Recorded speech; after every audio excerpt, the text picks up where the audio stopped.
தசகம் 67. ராசக்கிரீடை.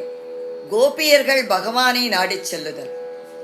ராசலீலையில் தங்களோடு ஈடுபட்டிருந்த கோபிகைகள் கர்வம் கொண்டதால் அவர்களை விட்டு விலகி செருக்கற்றவளாகவும் மிகுந்த பக்தியுடனும் இருந்த ராதையுடன் மறைந்து விட்டீர். மிகுந்த வருத்தமுற்ற கோபிகைகள் தங்களை தேடி காட்டில் திரிந்தனர். பிறகு ராதையையும் கர்வமடைந்ததால் அவளையும் பிரிந்தீர்கள் அல்லவா? ஸ்புரத்பரானந்த ரசாத்மகேன त्वया समासादित भोगलीलाः असीममानन्द परं प्रपन्ना महान्तमापो मदमम्बुजाक्षः निलीयते सौमयिमय्यमायं रमापतिर्विश्वमनोभिरामः इति स्म सर्वा कलिता विपाना निरीक्ष्य गोविन्द विरोहितो भूः राधापितां तावत जात गर्भाम् अतिप्रियां गोपवधूं मुरारे भवानुपादाय कतो विधूरं तया सगस्वैर विहारकारी तिरोहितेत त्वयि जाततापाः समं समेत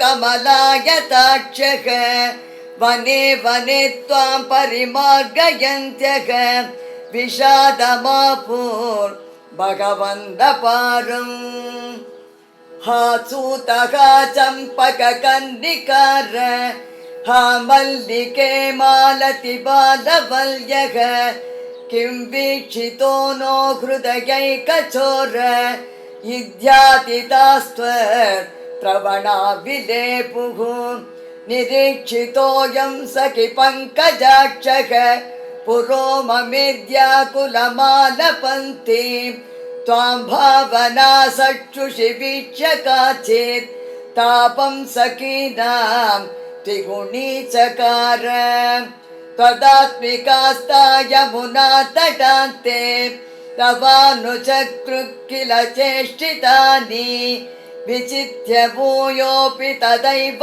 मानात् त्वया विमुक्तां ददृशुश्च राधां ततः समन्ता विपिने समन्तात् तमोऽवतारावधिमार्गयन्त्यः पुनर्विमिश्र यमुना तटान्ते प्रसंविलेपुश्च जगुर्गुणांस्ते तदा व्यथा सङ्कुलमानसानां प्रजाङ्गनानां करुणैकसिन्धो जगत्त्रयी मोहनमोहनात्मा त्वं प्रादुरासीरयि मन्दहासी.